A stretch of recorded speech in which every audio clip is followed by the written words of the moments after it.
Welcome to JH.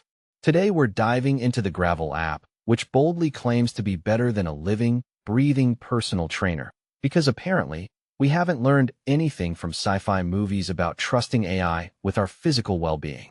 This AI-powered fitness tool is designed to deliver adaptive strength training based on your specific goals, experience, and whatever equipment you haven't yet sold on Craigslist. It offers personalized workouts and progress tracking that works whether you're at a high-end gym or just lifting heavy objects in your garage.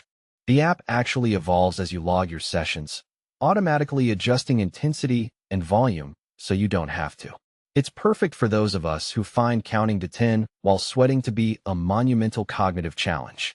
On the plus side, it removes the guesswork and costs significantly less than hiring a human trainer who's just going to check their Instagram while you do all the work.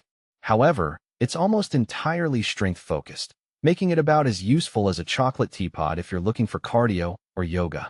Advanced lifters might also find the programming lacks the nuance needed for their pro status, but for beginners and intermediates, it's a legit way to see structured progress.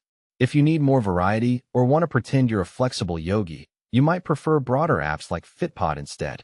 That's the Gravl review for 2025. So, would you actually let an algorithm be your boss? Or do you still prefer the judgmental stare of a human professional?